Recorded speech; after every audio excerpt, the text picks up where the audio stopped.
Did you know that if you spend 4 hours a day on this thing, over a lifetime that equates to 11 years of scrolling? I recently listened to a podcast with Dr. K, a Harvard psychiatrist. His insights have helped me break this bad habit, reduce my screen time, and finally take control of my focus and my time. But before anything else, I had to assess my phone use. I think we all know there's a problem with technology these days, but how do we know when it's time to change? Well, in this podcast, Dr. K said we should ask ourselves this to determine whether it's time to make a change in our lives. The question is, do you want to use your cell phone? Are you intentionally using technology in the way that you want to?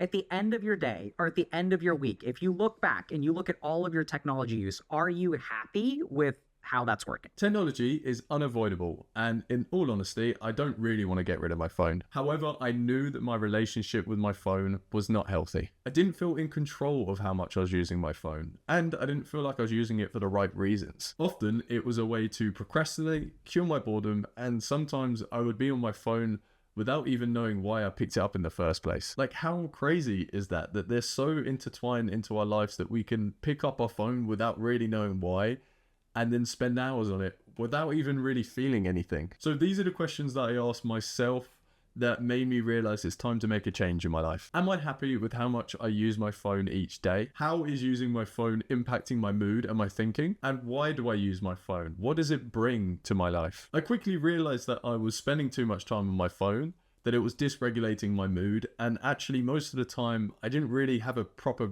reason to be on my phone, apart from running from negative feelings or curing my boredom. So once you've established that it's time for change, we can look to Dr. K for his advice on how to cure our addictions. The first piece of advice I wanted to talk about, because it has been so powerful for me, is to avoid using your phone for the first hour of each morning. To understand why, we need to look at the relationship between our phone and dopamine. We've all heard of dopamine, right? Basically, it's that hormone that makes us want more of something, and our phones are like super magnets for it. They are designed to latch onto those brain areas that release dopamine to keep us hooked and make us spend more time on them. In this podcast, Dr. K described how our phones can impact our dopamine levels in the morning. So the problem with dopamine is we wake up in the morning and our dopaminergic stores are full. So let's say I wake up first thing in the morning and then I work for 4 hours. And then what is the reward, the subjective reward that I feel after 4 hours of work? It's really positive.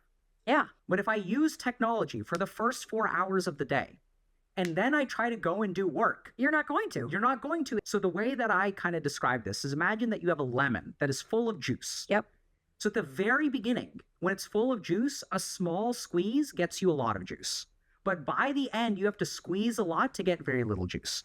This is how dopamine is in our brain. Since not using my phone for the first hour of each day, I've found not only more clarity, but also more drive to get things done. By getting work done before even checking my phone in the morning, I've found that I'm able to go a lot longer without getting distracted than I would have before. I get bigger hits of dopamine from working through less effort and more regularly throughout the day. It's a win-win-win. The important difference here is, with win-win-win, we all win. Honestly, I would say this has been the biggest change for me. So start your day off right. Don't use your phone for the first hour. One really important thing that I wanted to change about my phone habits was when I was using my phone, I wanted to do it with intention. So many times I would, and still do, find myself picking up my phone without a genuine reason and just using it out of habit. So I wanted to firstly be able to reduce the amount of times I pick up my phone without having a reason, but also find a way to spend less time on it when I have to use it. So one transformative and actually quite easy change I've made in my life is not using my phone during transitions. Transitions are when, for example, you're walking somewhere, or maybe in a queue, or even on the toilet. By not using our phone during these times, it reduces the frequency of that impulse to use it. If we can avoid picking it up in the first place, we're way less likely to fall into that trap of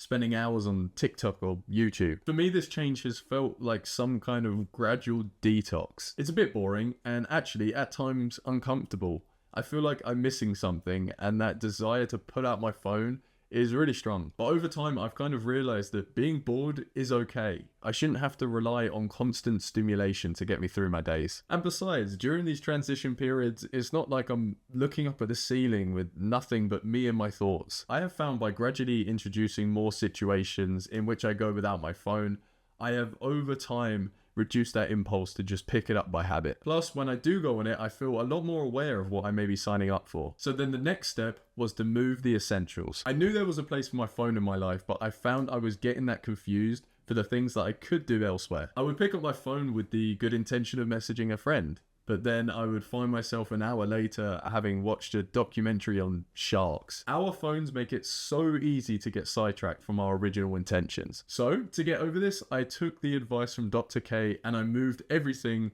from my phone to my laptop. So here's another thing that I think will really get people insane. So I try to work minimally on my phone and try to almost never work on my phone at all. So there's a huge problem where everyone's like, okay, we're checking email on our phone, we're doing this, we're doing this. The problem is once you're in your phone, how many times do you just do work and don't do anything else? Never. So this creates a problem because now you have a good reason to be on your phone. But the good reason then turns into bad reason because it's easy to switch from your email to something like TikTok. So easy. So that's where like work is for work and fun is for fun, and separate those two things. If I really need to do something, I can generally do it on my laptop. I have WhatsApp for messaging and Google for searching. And if I really want to watch a video, then I can do that too. I have moved almost everything I need onto my laptop, where it feels a lot safer and less likely to fall into the rabbit hole. So I saved this final piece of advice because although it is an oldie but goldie, I think is very underrated. And that is, create a physical barrier between you and your phone. I personally used to turn my nose up to this, thinking that surely I was strong enough to not use my phone if I had work to do. But then I guess if it were that easy, I wouldn't be making this video and you wouldn't be watching it either. Having your phone present makes impulses way more common and it makes it a lot harder to focus on what we're doing. It's like a magnet drawing us to those feelings of numbness instead of allowing us to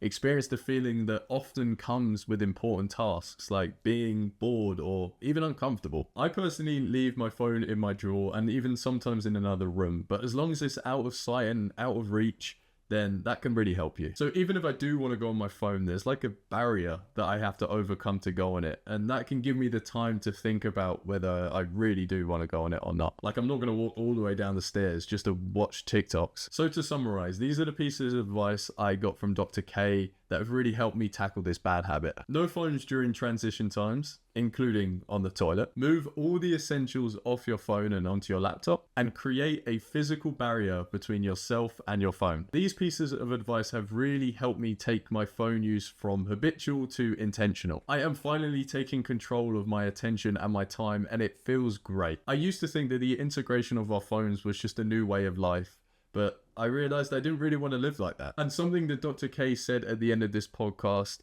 really did give me that spurt of motivation I needed to start making a change in my life. What are your parting words, Dr. K? The only reason we're losing this war is because we haven't been fighting it. What I found is once you start trying to fight this and you equip yourself with some knowledge of how it works, you will be amazed at how easy it is actually. It'll be difficult for a while, but then you will get good at it. So there's a lot of hope. And we just need to start fighting it in relatively the right way. You don't have to do it perfect. And you'll be amazed at how much things can cascade in the right direction. So I hope you have enjoyed the video and learned from it, of course. And aside from that, thank you for watching and have a lovely day. Bye-bye.